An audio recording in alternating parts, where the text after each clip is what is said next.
신약성경 마태복음 20장 31절에서 34절까지의 말씀입니다. 신약성경 311페이지에 있습니다. 무리가 꾸짖어 잠잠하라 하되 더욱 소리 질러 이르되 주여 우리를 불쌍히 여기소서 다윗의 자손이요 하는지라. 예수께서 머물러 서서 그들을 불러 이르시되 너희에게 무엇을 하여 주기를 원하느냐. 이르되 주여 우리의 눈 뜨기를 원하나이다.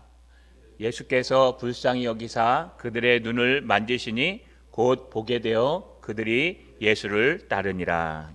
아멘. 우리 손을 들어 하나님 앞에 인사하겠습니다.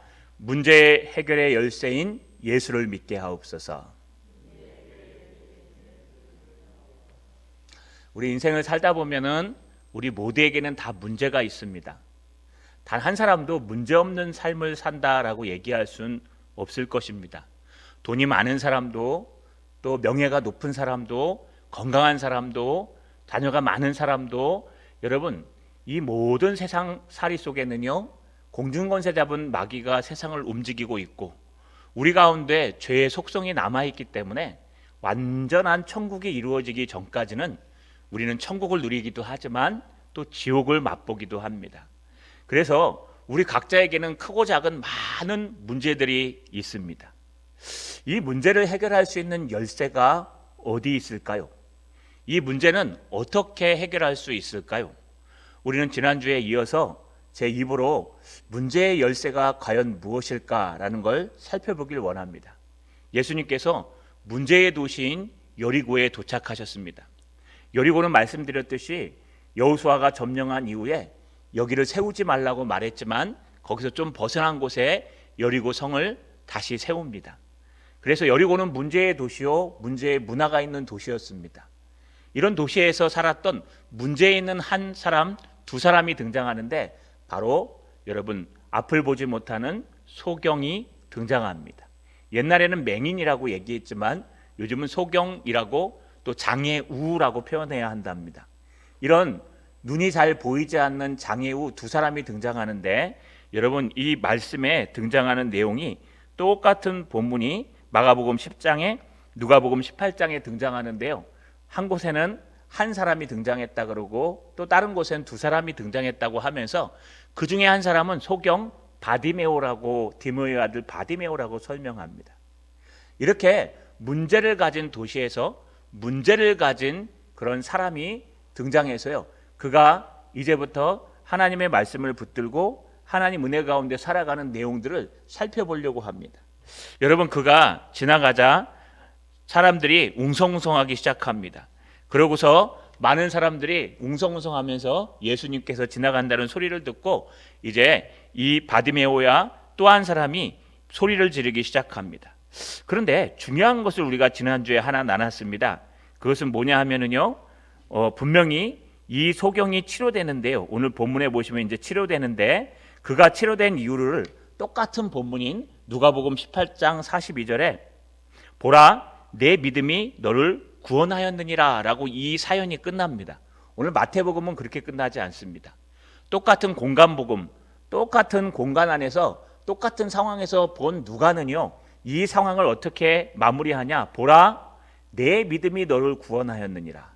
다시 말해서 이게 이 바디메오야 그 옆에 있는 친구가 낳은 이유는 그들에게 믿음이 있었고 그 믿음이 그들을 구원하게 하시고 치료받게 하셨다는 겁니다. 그렇다면 소경 바디메오의 믿음은 무엇일까요?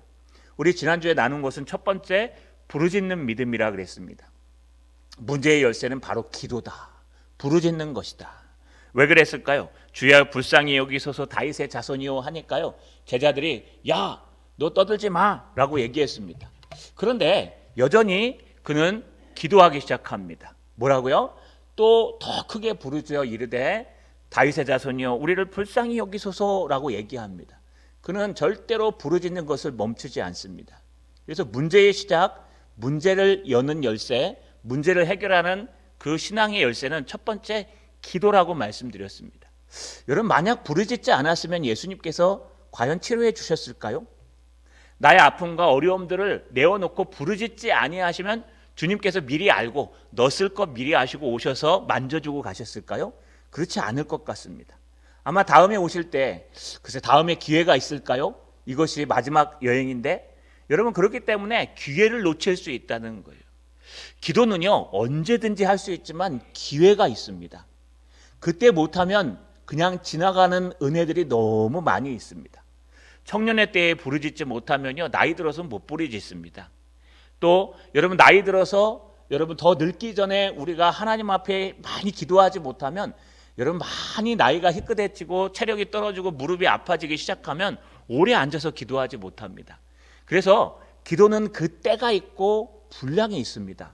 그렇기 때문에 문제 앞에서 가장 첫 번째 문제를 여는 열쇠는 부르짖는 겁니다. 어떤 방해 세력이 있어도 함께 부르짖는 겁니다. 그렇다면 문제의 두 번째 열쇠는 어디에 있을까요? 따라 읽겠습니다. 문제 앞에서 예수를 붙들라. 한 번 더요. 문제 앞에서 예수를 붙들라. 이들이 지금 누구에게 부르짖습니까? 바로 예수 그리스도에게 부르짖습니다. 뭐라고 부르짖을까요? 우리 30절과 31절에서요. 비슷한 말이 등장하는데 주여 우리를 불쌍히 여기소서 다윗의 자손이요. 여기 핵심 구절은 바로 다윗의 자손입니다. 여러분 뭐 다윗의 자손? 다윗의 자손 예수요? 다윗의 자손이요? 이게 뭐 그렇게 중요한 건가? 라고 얘기할 수 있습니다. 그런데 호칭은 굉장히 중요합니다. 호칭은 그 사람들의 정체성을 알아주는 겁니다. 가끔가다요 이렇게 요분들 노예 모임에 또 갔는데요. 이거를 못 보면요. 여러분 처음 오신 분들은 뭐 목사인지 장로인지 모르지 않습니까? 그 색깔로 구분하는데 일부러 이름표를 답니다. 우리끼리는 다 아는데 처음 오신 분들은 모르니까요. 근데 색깔이 이렇게 눈에 요번엔 비슷하게 하니까요. 제가 장로님인 줄 알고 김선 장로님 그러는 거예요. 새로 오신 목사님 한 분이. 그거 굉장히 어색하더라고요. 물론 장로님이나 목사님이나 뭐가 다르겠습니까만 그래도 좀 뭔가 어색하다라는 생각이 들어요. 왜냐하면 호칭이 굉장히 중요합니다. 목회자의 호칭과 장로님의 호칭. 저도 7위 또는 강도 장로이기 때문에 똑같은 장로입니다. 그래서 저는 장로가 될 수 없습니다. 왜냐하면 사역자는요 이미 7위와 목회 장로이기 때문에 7위 장로로 내려갈 수가 없어요. 그래서 목사 한 수 받은 사람들은 장로가 못 됩니다. 저는 그만둬도 장로가 될 수 없어요. 그런데 중요한 게 뭐냐 하면은 여러분 그 잘못 불러주니까 굉장히 좀 섭섭하더라고요. 제 착각이겠지만 이렇게 호칭을 정확하게 부르는 것이 얼마나 중요한지 모릅니다. 그런데 과연 그냥 앞에 이제 뒤에 설명하겠지만 10명의 문둥병자가 예수님을 부를 때 예수님 예수 선생이요 이렇게 부르거든요. 여러분 헬라어 원문대로 얘기하면 예수 라보니오 이렇게 불러요. 랍비요. 랍비가 선생님이에요. 여러분 랍비 예수님을 선생님으로 봤다는 거예요. 중요한 것은 이들은 그렇게 부를 수 있습니다. 예수님 하고 부를 수도 있고 예수 라보니오라고 부를 수도 있고 예수 다윗의 자손이요라고 부를 수도 있는데 왜 이 맹인들은 예수 다윗의 자손이요라고 불렀을까요? 여러분 이들에게는 신앙이 있었습니다. 그 신앙이 뭐냐 하면 다윗의 자손 메시아를 믿고 있었던 겁니다. 사무엘하 7장에 12절에서 16절에 보시면 여러분 사무엘 다윗에게 주신 다윗의 언약이 있습니다. 거기에 이렇게 기록되어 있습니다. 내 수완이 차서 내 조상들과 함께 누울 때에 내가 내 몸에서 난 내 씨를 내 뒤에 세워 그의 나라를 견고하게 하리라. 그는 내 이름을 위하여 집을 건축할 것이요 나는 그의 나라를 왕위를 영원히 견고하게 하리라. 나는 그에게 아버지가 되고 그는 내 아들이 되리니 그가 만일 죄를 범하면 내가 사람의 매와 인생의 채찍으로 징계하려니와 내가 내 앞에서 물러나게 한 사울에게서 내 은총을 빼앗는 것처럼 그에게서도 빼앗지 아니하리라. 내 집과 내 나라가 내 앞에서 영원히 보존되고 내 왕기가 영원히 견고하리라 하셨다 하라. 여러분 여기 내라는 건 상대편은 바로 예수 그리스도이십니다. 다윗에게 얘기하시면서 너에게 너의 자손 중에 너에게서 난 자 중에 바로 이 세상을 구원할 메시아가 올 것이다. 그래서 이스라엘 백성들은요 다윗 이후로 계속해서 메시아를 기다렸습니다. 아니 그 이전에도 기다렸습니다. 여러분 아담과 하와가 범죄했을 때 하와에게 뭐라고 얘기합니까? 너의 자손, 너의 후손 한 사람 더가 붙습니다. 한 사람에게서 난 자가 뱀의 머리를 상하게 할 것이요 뱀은 그의 발등상 정도만 상하게 할 것이다. 이게 십자가의 사건이죠. 원시복음이라 그래요. 창세기 3장 15절에요. 그래서 이것이 시작되어서요, 여러분 계속해서 메시아를 기다리는 그 타이폴로지 모형론이 등장했습니다. 그런데 지금 여기서는요 더 명확하게 등장하는 거예요. 다윗의 언약에서는요, 다윗 너의 후손 중에서 이 땅을 구원할 메시아가 날 것이다. 이 메시아가요 신약으로 넘어오면서 히브리어는 메시아인데 헬라어로는 그리스도예요. 이게 기름 부음 받은 자, 구원자란 뜻입니다. 여러분 이 기름 부음 받은 자에 대해서 많이 제가 설명했죠. 왕, 선지자, 제사장이 기름 부음 받은 직분인데 그 직분으로 오신 분이 바로 예수 그리스도이시다. 그래서 이 두 맹인들은요 정확하게 예수님에 대해서 알았고 그분이 다윗의 자손인 걸 알고 있었고 그분이 그리스도로 오셨다는 걸 알고 계셨고 그분이 이 땅에 와서 구원해 주실 메시아라는 것을 명확하게 입으로 시인하고 그를 붙들었다는 겁니다. 여러분 이게 엄청 중요합니다. 예수님도 빌립보 노중에서요 제자들에게 이렇게 묻습니다. 마태복음 16장 14절에 보시니까 13절에 사람들이 인자를 누구라 하느냐라고 제자들에게 묻습니다. 그때 제자들이 대답합니다. 14절에 더러는 세례 요한, 더러는 엘리야, 어떤 이는 예레미야나 선지자 중에 하나라 하나이다. 사람들이 얘기하는데요. 대부분 사람들은 세례 요한이 다시 살아왔다고 얘기하고요. 가능합니다. 그 중에 몇몇들은 어떤 이들은 엘리야라고도 얘기합니다. 그리고 아주 소수 중에 몇 사람이 예레미야나 선지자라고도 얘기합니다. 라고 대답합니다. 그러자 예수님께서 다시 물어봅니다. 너희는 나를 누구라고 하느냐? 라고 얘기하니까 갑자기 시몬 베드로가 나타나서 이렇게 대답합니다. 주는 그리스도시요 살아계신 하나님의 아들이시나이다. 그 유명한 마태복음 16장 16절 말씀입니다. 예수님 당신은 그리스도십니다. 메시아이십니다. 다윗의 자손이십니다. 여러분 이 세 개가 똑같은 단어로 쓰였어요. 그래서 당신은 다윗의 자손이십니다. 당신은 오시리가 한 메시아였습니다. 다시는 그리스도이십니다. 이 똑같은 단어예요. 예수님 당신이 바로 다윗의 자손 메시아 그리스도이십니다. 그리고 하나님의 아들이십니다. 이 두 가지를 고백합니다. 여러분 이게 엄청난 고백이에요. 이 고백을 하니까 예수님이 세 가지 축복을 하셨는데 첫 번째가 뭐라고 축복하셨냐 하면요, 여러분 마태복음 16장 17절에 예수께서 대답하여 이르시되 바요나 시몬아 내가 복이 있도다. 이를 내게 알게 하니는 혈육이 아니요 하늘에 계신 내 아버지이시니라. 야 너한테 하늘에 축복이 있다. 이런 그리스도를, 예수가 그리스도라는 걸, 예수가 메시아시라는 걸, 예수가 다윗의 자손이라는 걸 알게 한 것은 네가 스스로 알 수 있는 게 아니야. 너희 혈육에게 여러분 전도받아서 알 수 있는 게 아니야. 유대인들은요 전도하지 않습니다. 그래서 로마 시대 때도요 유대인들을 핍박하긴 했지만 여러분 그리스도인들, 기독교인들은 핍박했지만 유대인들은 핍박하지 않았습니다. 왜냐하면 연구해 보니까 유대인들은 자기 새끼들밖에 전도하질 않아. 이 이슬람도 그러죠.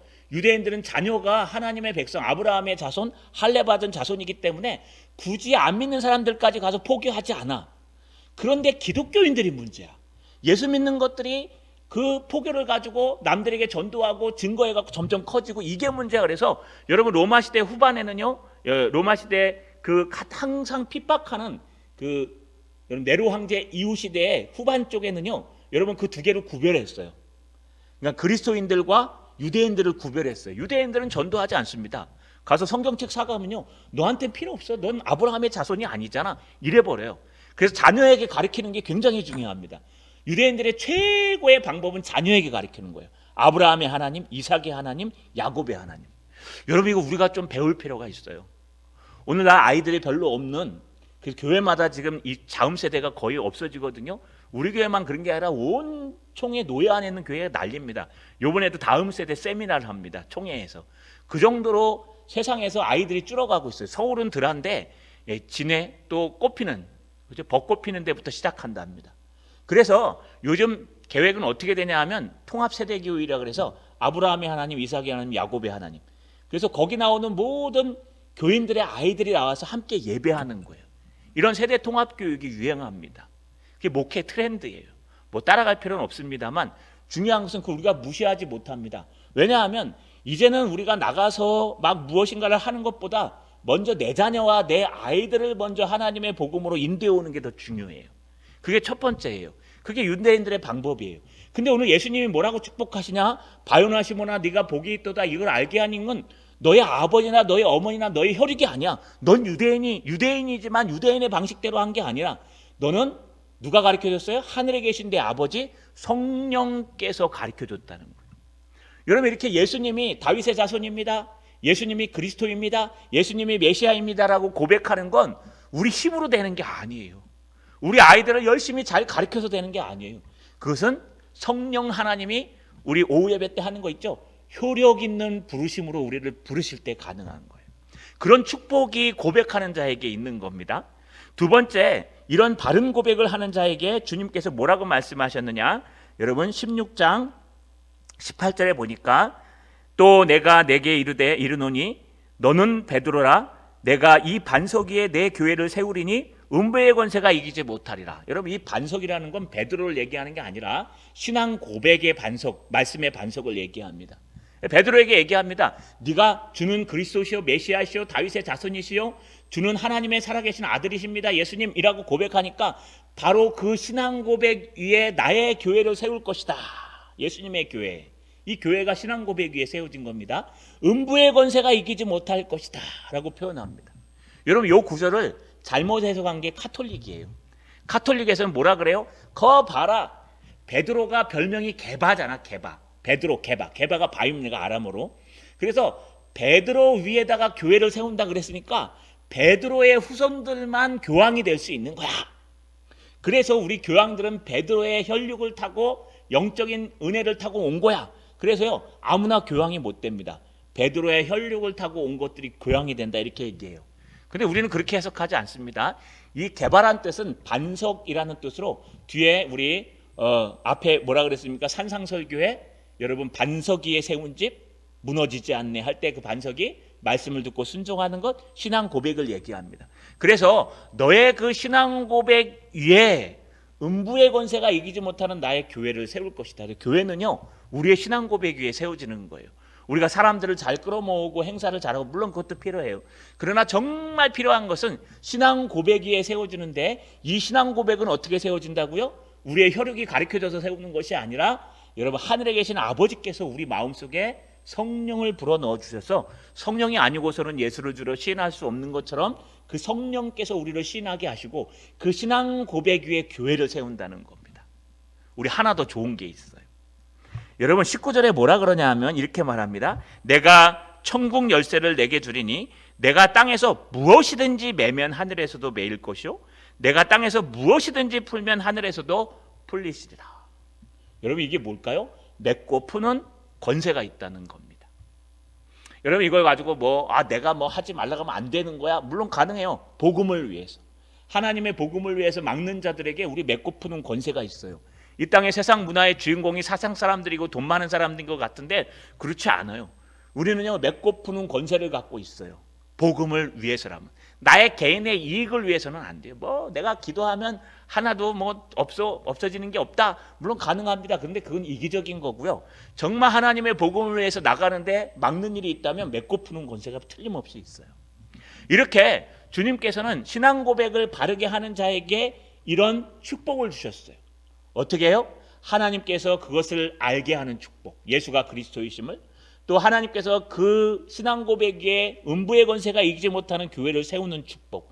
그 다음에 그에게 복음을 주셔서 천국 열쇠를 주셔서 맺고 푸는 권세를 주시는 축복. 여러분 신앙 고백만 잘했는데도 이런 놀라운 축복을 주셨어요. 그런데 여기 바디메오는 뭐라고 얘기합니까? 다윗의 자손이요. 이거 똑같은 거예요. 예수님 당신은 다윗의 자손입니다. 예수님 당신은 그리스도입니다. 예수님 당신은 메시아입니다. 그러니 얼마나 큰 은혜와 축복이 있겠습니까?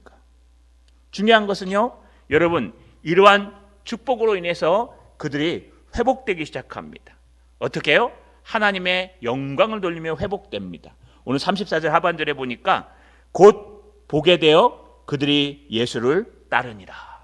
여러분 예수를 붙들고 끝까지 달려가니까요, 곧 보게 되어 예수를 따르는 놀라운 역사를 표현했습니다. 똑같은 본문이 마가복음 10장 52절에 이렇게 기록되어 있습니다. 하나님께 영광을 돌림에 예수를 따르니 백성이 다 이를 보고 하나님을 찬양하니라.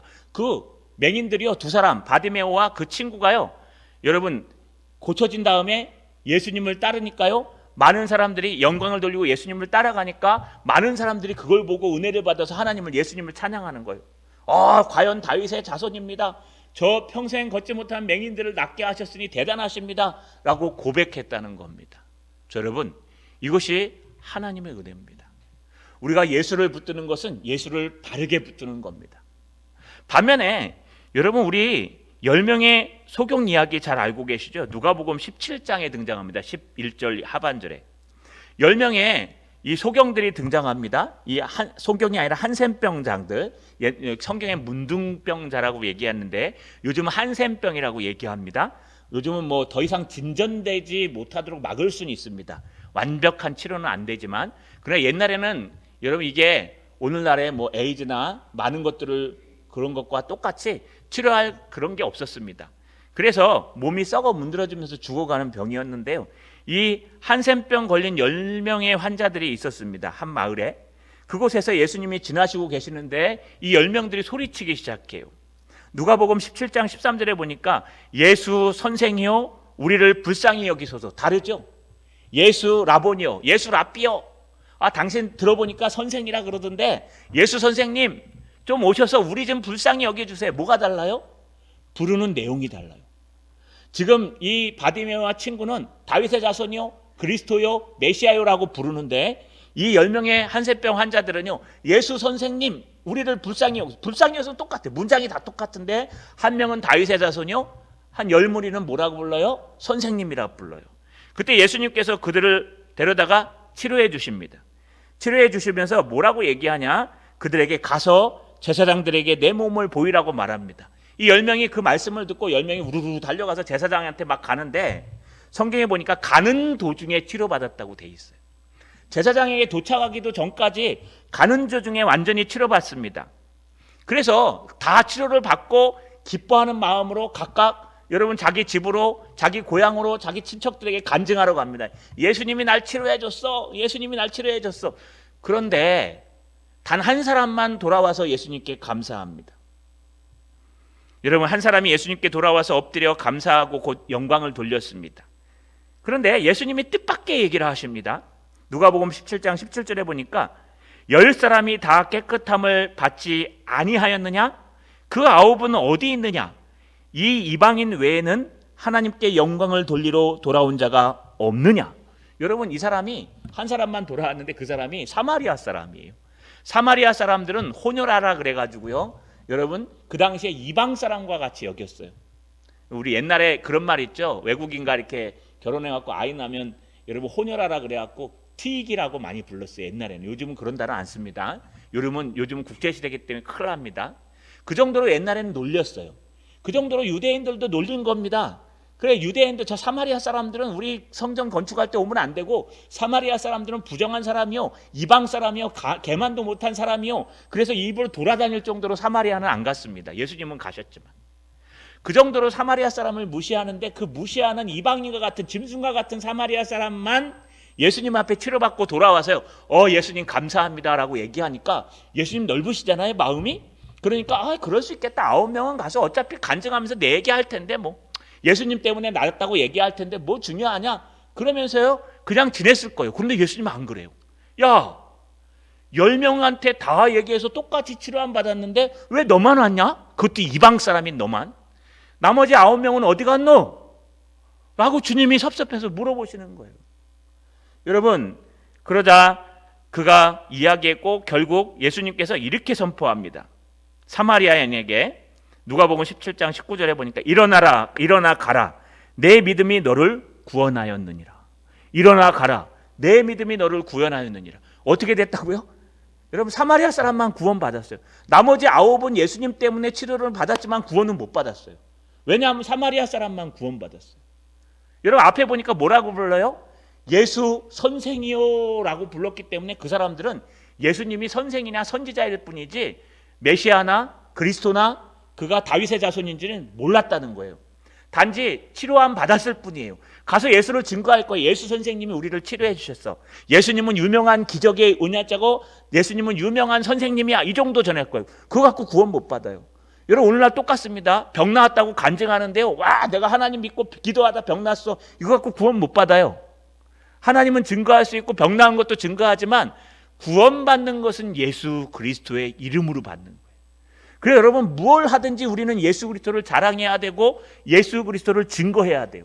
친구 집에 뭐 밥을 갖다 줘도 예수 그리스도의 이름으로 복음을 전해야 되고요. 여러분 형제가 낳는 일이 있어도 예수 그리스도 앞에 나와서 구원을 받을 수 있도록 도와줘야 돼요. 다른 건 다 해주고 간증까지 하러 다니는데 예수가 그리스도인지 모르는 사람이 너무 많아요. 이것을 여러분 칼빈이 뭐라고 얘기하냐? 맹신자라 그랬어요. 맹신자. 병이 낫고 문제가 해결되고 모든 것이 좋아졌어요. 그런데 예수는 안 믿어요. 하나님은 믿어요. 하나님 살아계신 것도 알아요. 그런데 예수는 안 믿어요. 예수 믿고 구원받는 거 몰라요. 여러분 이거 아주 심각한 겁니다. 우리는요 정확하게 알아야 됩니다. 예수가 누구인가? 예수는 우리의 그리스도이시다. 예수는 우리의 메시아이시다. 예수는 성자 하나님이시다. 예수는 다윗의 자손 오리라 한 그 해방자 왕이시다. 이것에 대해서요 명확하게 붙들지 못하면 우리도 뜬구름 잡다가 나중에 천국 가서요 천국 가기는 할 수 있을까요? 아, 내가 하나님 믿었어요. 그래, 너는 하나님 믿었는데 죄인이잖아. 나 하나님 믿고 병도 났는데요. 그래, 병 나았는데는 여전히 죄의 문제가 해결이 안 됐는데? 아니에요, 나 착하게 살았어요. 교회도 열심히 다니고 예배도 드리고요. 그래, 그런데도 여전히 죄가 있어서 못 올라오겠는데? 그럼 어떻게 해야 됩니까? 예수를 믿어야지. 예수를 믿고 예수의 십자가를 믿고 그 보혈로 너의 모든 죄악이 용서함 받아야지. 그래야 너의 문제가 해결되고 너의 근본적인 것이 회복되는 것이지, 그게 아니면 아무리 열심히 믿어도 소용없다는 거예요. 여러분 이게 아주 중요합니다. 이 바디메오의 믿음은요 바로 예수 그리스도를 정확하게 붙드는 믿음이었습니다. 기도하고 예수 그리스도를 정확하게 붙드십시오. 그러면 구원뿐만 아니라 회복의 역사가 일어납니다. 자, 어떻게 역사가 일어날까요? 따라 읽겠습니다. 예수님은 문제를 완전히 해결하셨다. 한 번 더요. 예수님은 문제를 완전히 해결하셨다. 자, 오늘 본문을 잘 보십시오. 32절에 보니까 여러분 문제 앞에 서서 기도하면서 부르짖으면서 예수를 바르게 전하고 자기의 말을 얘기하니까요. 32절에 예수께서 머물러 서서 그들을 불러 이르시되 너희에게 무엇하여 주기를 원하느냐. 예수님을 머물러 쓰게 하는 거예요.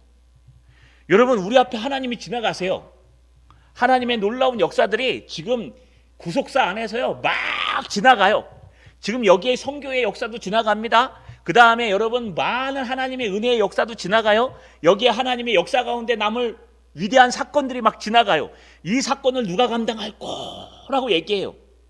그건 누가 감당해요? 영안이 열리고 눈이 띄고 하나님의 말씀이 있는 사람들이 감당하는 거예요. 왜? 보이니까.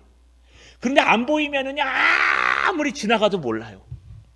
내 먹고 살기 바쁘고 내 인생 살기 바쁘고 내 명예 높이기 바쁘고 이름값 하기 바쁘기 때문에 아무리 하나님의 은혜가 지나가도 그 은혜를 붙들 수가 없어요. 제가 아마 예전에 한번 들었을 겁니다. 청년부를 여러분 거의 많이 섬기다 보니까 요즘 코로나 끝나면 또 열심히 뛰려고 염색도 했습니다. 우리 청년들이랑 같이 뛰어다니려고. 제가 집에 있을지 모르겠습니다. 그런데 중요한 게 있어요. 한날은요 제가 전에 사역했던 교회는 청년이 25명인데 여자가 23명인가요? 남자가 3명인가 2명밖에 없었어요. 근데 거기 전도사님이 아주 괜찮은데 아랍 사람처럼 생겼어요. 생긴 게. 지금 목사 한 수 받고 런던으로 지금 유학 가려고 준비 중입니다. 근데 이 친구가 참 진국이에요. 그게 얘기하다 보니까 비전도 있고 꿈도 있고 여러분 여기 한동대인가 나와가지고 열심히 공부하는 친구입니다. 그래서 여러분 그 당시에 시집 못 간 우리 청년들이 있길래 그 청년들한테 야, 그 전도사님 괜찮다. 한번 해봐라 하면서 막 하는데요. 이 청년들이 눈이 높아요. 뭐 키는 얼마야 되고 뭐 나이가 많이 들었는데도 여전히 눈이 높아요. 뭐 키는 뭐 1m 80이 돼야 되고 그 친구가 70 조금 넘었거든요. 1m 80이 돼야 되고 얼굴은 잘생겨야 되고 뭐 해야 되고 물론 끌려야 되겠죠. 그건 뭐 우리 필이 빡혀야 되는데 그 필이 안 오는데 어떻게 남자로 안 느껴지는데 어떻게 결혼할 수 있어요. 충분히 이해합니다. 그래서 제가 막 아이들한테 얘기합니다. 야 얘들아 너 네 눈을 열어봐. 지금 너희 주변에 사람이 있어. 정말 그 키보다도 그 진국인, 믿음이 진국인 저 미래가 총명한 저 전도사님 있잖아. 한번 해봐 해갖고 여러분 3명을 갖다 찍어가지고 아무리 설득해도 안 들어요. 근데 그 중에 한 명이 대구에서 토익 만점 받은 친구가 하나 있었어요. 존행이라고 있어요, 별명이. 근데 그 친구가 와갖고야 하는데 학원의 강사였는데 막 스트레스를 받은 거예요. 막 너무 힘들어갖고 저랑 상담을 하면서 결혼 상담도 하고 인생 상담도 해서 제가 눈을 들어서 기도해봐라. 네 주변에 있다 해갖고 막 얘기하니까 눈이 탁 열렸어요. 어느 순간에. 그래 그분을 보는데 진짜 아랍 사람처럼 생겼거든요. 눈썹이 춥고. 근데 그분의 진국을 본 거예요. 결혼했어요. 원래 계자리가 아닌데. 결혼해갖고 지금 런던에 지금 서울에 있습니다. 담임 목사로 하는데 많아요. 그 친구는. 런던 갔다 유학 갔다 와갖고 담임 목사 간다고 그 자매까지 토익 만점 받았으니까 거의 999점 맞았으니까 같이 유학 가는 거예요. 여러분 아무리 옆에 떡이 지나가도 못 잡아요. 아무리 저게 떡이야 저것 좀 잡아 그래도 우리의 신앙과 영혼이 안 열려 있으면요 다른 게 보여요. 그 주변에 막 찌찌찌찌 해갖고 막 외국으로 여행만 다니는 뭐 저는 심한 사람도 봤어요. 청년 중에 하나가 맨 여행만 다녀요. 집에 안 있어요. 너 왜 여행만 다니냐 했더니 자기는 하나님 앞에 기도했대요. 공항에 들어오면서 단기 선교 갔다 그 단기 선교가 비전 트립 갔다 오면서 대구 공항에 탁 들어오면서 하나님 나는 이 비행기 타고 다니면서 하나님의 일을 하겠습니다 그랬대요. 막 한국에 있는 사람들은 찌질이에요. 막 비행기 타고 세계를 날아다녀야 돼요. 근데 신앙이 좋은 줄 아세요? 술 먹고 다 먹고 놀러 다니고 다 놀러 다니고 여자랑 막 놀러 다니고 사귀고 이게 신앙이에요? 놀러 다니는 거지. 그러니까 교회 와서 예배를 제대로 못 드려요. 여러분 그거 가짜 신앙이에요. 진짜 신앙은요 진국이에요. 신앙생활 잘하고 겸손하고 근데 하나님이 런던으로 보내요. 하나님이 막 은혜 보여 다른 나라로 공부하고 오라고. 아마 큰 교회 담임 목사 다 할 겁니다. 지금도 아직 젊어요. 여러분 이렇게 우리 앞에 하나님의 놀라운 역사들이 이렇게 지나가는데 그거를 머물러 서게 하는 건 기도예요. 그것을 예수님 잠깐만 우리 교회가 감당하겠습니다. 그럼 우리 교회가 하는 거예요. 근데 예수님 잠깐만 하는데 교회 이렇게 앞에 쓱 지나가는데 우리는 지금 우리 교회는 바빠갖고 아무것도 못해요. 우리가 지금 먹고 살기 바쁘고 뭐 시간도 없고 그냥 예배드리기 바빠요. 그러면 우리 교회 놓치는 거예요. 너미 교회가 잡아가는 거예요. 여러분 하나님의 구속사는 계속 흘러가요. 물처럼. 근데 누가 내 순간에 내 시기에 그것을 딱 잡느냐에 따라서 달라지는 거예요.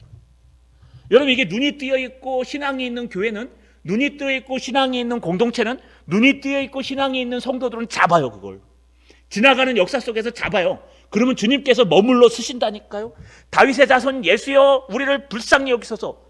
다윗의 자손 예수여 우리를 사용하여 주옵소서. 주님 내가 여기 있사오니 나를 보내주시옵소서. 나를 불러주시옵소서. 그럼 주님께서요 쭉 지나가다가 동산교회 앞에 딱 쓴다니까요. 우리 교회에 기회가 와요. 여러분 가정에 기회가 와요. 돈 기회가 아무것도 아니에요. 명예 기회 아무것도 아니에요. 여러분 기도하는 자에게 기회가 온다고요. 눈이 열려가지고. 그런데 기도하지 않고요. 그냥 아예 뜨뜻미지근한 신앙생활하고 그냥 지나가도 몰라요. 예수님은 안 부르짖었으면 예수님은 안 섰을 거예요. 그럼 이 사람들은 평생 먹고 사는 걱정만 했을 거예요. 오늘 나가면 누가 큰 돈을 쥐어줘갖고 그걸 가지고 또 한 일주일 살고 일주일 후에 나가면 또 누가 큰 돈을 하나 쥐어줘갖고 살 수 있을까. 늘 먹고 사는 생각. 어떻게 하면 좋은 사람 만나서 먹고 살까. 어떻게 하면 오늘 따뜻한 데 가서 좀 잠을 잡을까. 이 생각밖에 못해요. 그런데 여러분 보십시오. 주님 앞에 간절히 기도하고 예수가 누구인지 명확하게 붙으니까 앞에 지나가는 하나님의 예수 그리스도의 큰 행렬을 탁 세운 거예요. 머물러 서서. 여러분 뭘 원하느냐, 뭐 때문에 네가 그렇게 나한테 부르짖느냐라고 물어보십니다. 여러분 34절 상반절에 예수께서 불쌍히 여기사 그들의 눈을 만지시니. 여러분 그러고 나서 만져주세요. 그러고 나서요 네가 무엇을 하기를 원하냐. 눈뜨기를 원합니다. 가서 만져줘요. 아픈 곳을. 여러분 내 것도 치료받고 뿐만 아니에요. 여러분 여기는 등장하지 않습니다. 마태복음에는 등장하지 않아요. 그냥 34절에 보니까 예수께서 불쌍히 여기사 그들의 눈을 만지시니 곧 보게 되어 그들이 예수를 따르니라. 예수님을 따라가요. 그 제자가 됐다는 얘기죠. 그런데 똑같은 본문 공간복음에 마가복음 10장 52절 상반절에 예수께서 이르시되 가라 내 믿음이 너를 구원하였느니라 하시니. 또 누가복음 18장 42절 하반절에 보라 내 믿음이 너를 구원하였느니라. 여러분 구원도 받아요. 내 믿음이 너를 치료하였고 내 믿음이 머물러 서게 하고 내 믿음이 와서 너를 만지시게 만들고 그 다음 내 믿음 때문에 네가 구원을 받고 내 믿음 때문에 네가 예수님을 따르고 예수님이 가장 귀한 분인지 깨달았느니라. 할렐루야. 여러분, 말씀을 마치겠습니다. 기도하는 게 시작입니다. 우리가 편하고 안락해서 하나님의 교회는 절대 안 변해요. 우리가 열심히 뛰어서 물론 안 뛰는 것보다 뛰는 게 낫습니다. 그러나 정말 필요한 것은 무엇이냐? 하나님 앞에 부르짖어 기도하는 거예요. 우리 목사님 이제 저거 할 텐데, 여러분, 이 기도가 엄청나게 중요해요. 금요철 없는 교회는 다시 만들어야 돼요. 저는 그렇게 생각합니다. 우리 선배들이 신앙을 물려줄 수 있는 건 기도 때문이었어요. 새벽기도 없는 교회들은 새벽기도 만들어야 돼요. 저는 개인적으로 그렇게 생각해요. 왜냐하면 기도밖에 없어요. 기도 외에는 다른 유가 이같이 나갈 수 없느니라고 말씀하셨어요. 여러분, 깨어 기도하라. 시험에 들지 않게 깨어 기도하라고 말해요. 구하라 주실 것이요, 찾으라 두들기라 열릴 것이니 성령을 주시지 않겠냐? 성령을 주시지 않겠느냐? 성령을 주시지 않겠느냐? 여러분, 우리가 구하고 깨닫고 간구하면요, 이렇게 큰 역사의 지류가 가다 머물러 쓰게 만들어요, 우리 기도가. 그리고 그 기도를 우리에게 다가와서 우리를 만져줄 수 있도록 만들어요. 기도가, 예수에 대한 바른 신앙이. 그리고 거기서 우리가 하나님을 따르는 놀라운 역사의 지류에 들어갈 수 있다는 겁니다. 여러분, 한 번밖에 없는 인생, 주님이 왜 여러분들을 그렇게 아프시게 할까요? 왜 이런 어려움들을 우리에게 주실까요? 왜 이런 환난과 역경들을 여러분에게 주실까요? 한 번쯤 돌아봤으면 좋겠습니다.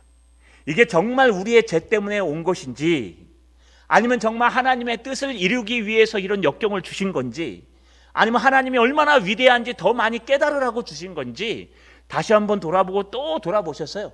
그 역경이 어떻게 어떤 상관없이 해결하는 방법이 중요해요. 어떻게 해결합니까? 하나님 앞에 간절히 부르짖어 기도하는. 이때라, 때는 이때라. 주의 긍휼을 받을 때가 이때라. 내가 부르짖으라 내가 응답하겠고 내가 알지 못하는 크고 비밀한 일을 내게 보이리라. 여러분, 이거 예레미야 할 때 줄 때요, 그냥 골방에 갇혀가지고 아무것도 할 수 없을 때 주님이 기도하라고 가르쳐 준 거예요. 이렇게 우리에게 문제가 생기고 어려움이 생기고 환난이 생길 때 왜 나에게 이렇게 하십니까? 아니라 하나님 앞에 간절히 기도하고, 기도할 때 어떻게 기도하라고요? 주는 나의 그리스도시요 나의 메시아이시요 다윗의 자손이시요 내 모든 문제의 해결자이십니다.